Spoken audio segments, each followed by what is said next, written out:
Leading industry bodies like CII and ASHOM, says Bengal should consider physical and non-physical incentives to key industries, prioritize plug-and-play industrial ecosystem and leverage its inherent strengths in industry and logistics and natural resources to attract major investments and create jobs.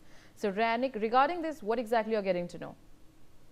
देखिए, main BJP सरकार का main focus तो एक ही जगह पर है कि किसी भी तरीके से जो बेरोजगारी पश्चिम बंगाल में बढ़ा हुआ नजर आ रहा था, वो बेरोजगारी को कम किया जाए और जो जॉब सेक्टर उसमें ज्यादा से ज्यादा इंक्रीज किया जाए, उसके ऊपर फोकस है। और इसी वजह से इंडस्ट्री को ले आना सबसे मेन फोकस में रहेगा अशोक गहलोत का सरकार का।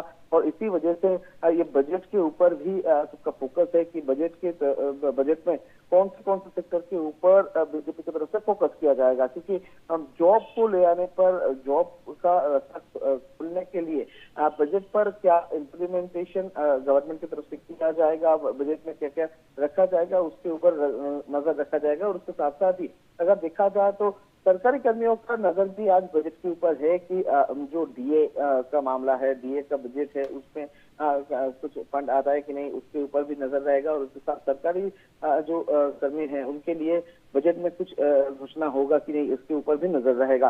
दूसरी तरफ जो बेकार नौजवान हैं उनके भी फोकस है कि गवर्नमेंट की तरफ से नौजवानों के लिए क्या दिया जाएगा इस बजट में, उसके ऊपर भी नजर रखा जाएगा। बजट में जॉब सेक्टर को लेकर जो क्या क्या रखा जाएगा, उसके ऊपर भी सबका फोकस रहेगा। यानी कुल मिलाकर बोल सकते हैं कि जॉब ये जो मेन फैक्टर बना था पश्चिम बंगाल में, क्या इसका कोई हल निकल पाएगा, इसके ऊपर ही नजर है आज बजट के ऊपर सबका। And Ranik, when we talk about when we talk about the dearness allowances, when we talk about the healthcare sector as well as education, what exactly are the can be expected out of that as well? एकदम देखिए, पश्चिम बंगाल में health infrastructure और उसके साथ educational system का infrastructure development, ये भी main focus हो सकता है। क्योंकि देखिए, बीजेपी गवर्नमेंट फॉर्म करने के बाद ही पश्चिम बंगाल का हेल्थ सेक्टर को लेकर सवाल जो है वो उठाया गया था।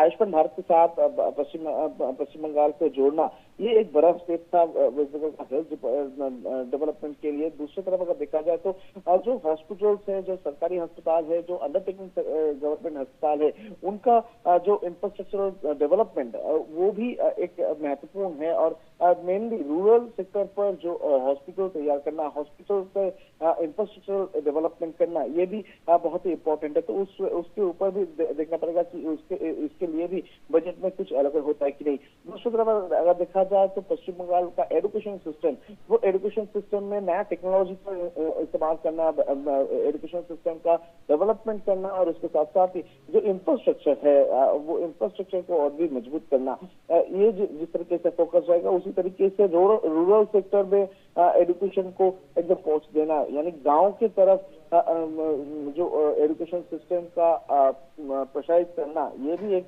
मकसद है बीजेपी का। और इसी वजह से बीजेपी की तरफ से ये जो बजट है, इस बजट में एजुकेशन सिस्टम के ऊपर भी कुछ रखा जा सकता है, ऐसा भी एक सूचना हवाले से खबर है। और दूसरी तरफ अगर देखा जाए तो पश्चिम बंगाल में एजुकेशन सिस्टम के ऊपर जिस तरीके से लोगों का फोकस है कि एजुकेशन सेक्टर में पिछले 15 साल में जो डेवलपमेंट नहीं हुआ था, जो इंफ्रास्ट्रक्चरल चेंजेस नहीं हुआ था, वो ये नया सरकार के ऊपर सबसे उम्मीद है कि नया सरकार की तरफ से किया जाएगा।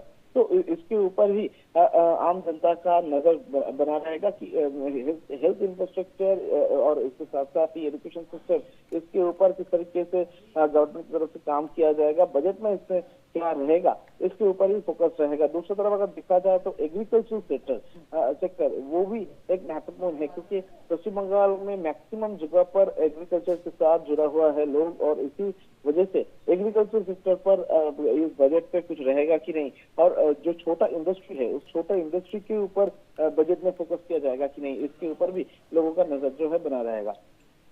All right, Ranik, stay on with me now. We have more breaking news coming in.